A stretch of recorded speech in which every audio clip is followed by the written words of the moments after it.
ବାବୁ ଆଉ ଦେଖି ଦିଅନ୍ତୁ ସେଇ ଭିତରେ ଆପଣଙ୍କର ସବୁ ଜିନିଷ ଅଛି ନା ଆପଣ କୋଉଠି ଦେଖିଲା ଦେଖିଲା ଭଳି ଲାଗୁଛି କୋଉଠି ଦେଖିଛି ବାବୁ ମୁଁ ଜଣେ ଗରିବ ବ୍ରାହ୍ମଣ ଭିକ ମାଗିବାକୁ ବେଉସା ସେ ସହରରୁ ଏ ସହର ଆଉ ସେ ଗାଁରୁ ଏ ଗାଁ ବୁଲିବା ମୋର କାମ ବାବୁ ରାସ୍ତାଘାଟରେ କୋଉଠି ନା କୋଉଠି ଦେଖି ଦେଇଥିବେ ବାବୁ ହଁ ହଁ ମନେ ପଡିଲା ହଁ ଆପଣ ନିଶ୍ଚୟ ଦୟାନିଧି ପଣ୍ଡା ନା ଦୟାନିଧି ପଣ୍ଡା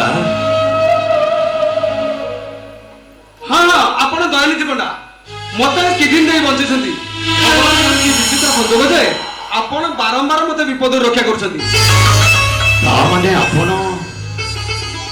ଡକ୍ଟର ବିଶ୍ୱାସ ଯାହାକୁ ଆପଣ କିଡିନ୍ ଦେଇ ବଞ୍ଚେଇଛନ୍ତି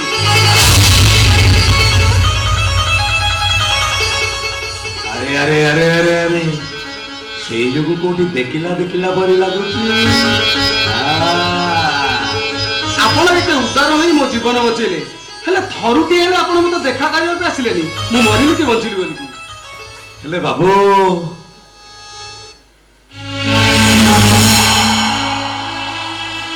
ଆପଣ ମତେ ବାବୁ ସମ୍ବୋଧନ ନ କରି ବିଶ୍ୱାସ ବୋଲି ଦେଖନ୍ତୁ ଓନ୍ଲି ବିଶ୍ୱାସ ଆରେ ସେ କଥା ଛାଡ଼ନ୍ତୁ ଆପଣ ମୋ ସାଙ୍ଗରେ ଆମ ଘରକୁ ଚାଲନ୍ତୁ ନାଇଁ ବିଶ୍ୱାସ ମୋର ସେଠି କେତେ କାମ ଅଛି ମୁଁ ଯାଇପାରିନି ବିଶ୍ୱାସ ମତେ ବାଧ୍ୟ କର ନା ହଁ ଆପଣ ମୋ ସାଙ୍ଗରେ ଯିବେ ଆପଣଙ୍କୁ ଦେଖିଲେ ମୋ ମଉସା ମାଉସୀ ଆଉ ମୋ ସ୍ତ୍ରୀ ବି ଖୁସି ହେଇଯିବେ ଆରେ ଚାଲନ୍ତୁ କହୁଛି ଆରେ ନାଇଁ ନାଇଁ ମତେ ବାଧ୍ୟ କର ନା ମୋର ସେଠି କେତେ କାମ ମୁଁ ଜମାରୁ ଯାଇପାରିବିନି ଆପଣ ମୋ ସାଙ୍ଗରେ ଅଲବତ ଯିବେ ଆରେ ଚାଲନ୍ତୁ ଆରେ ବିଶ୍ୱାସ ବାବୁ ଆରେ ତୁମର हेलो कौन कहले आशा पूरे तो मिललानी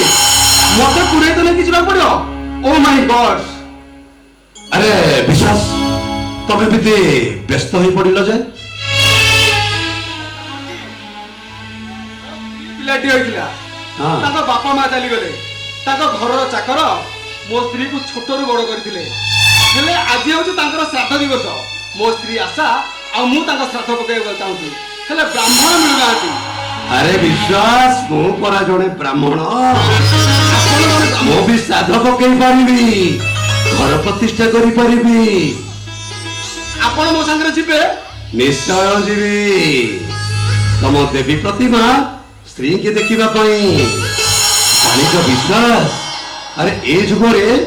ପିଲାମାନେ ବଡ ହେଲା ପରେ ବାପା ମାଙ୍କୁ ପଚାରୁନାହାନ୍ତି ଭାଇ ଭଉଣୀ ମଣିଷ ହେଲା ପରେ ବଡ ଭାଇକି ପଚାରୁନାହାନ୍ତି ଆଉ ଏଇ ସମାଜରେ ଯଦି ତମ ସ୍ତ୍ରୀ ଜଣେ ପରଲୋକ ପାଇଁ ଶ୍ରାଦ୍ଧ ବାଢିବେ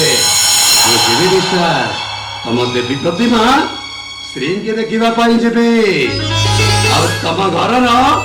ଶ୍ରାଦ୍ଧ ବି ପକେଇବି ଆପଣ ସତରେ ମୋ ସାଙ୍ଗରେ ଯିବେ ନିଶ୍ଚୟ ଆରେ ଚାଲ ଚାଲ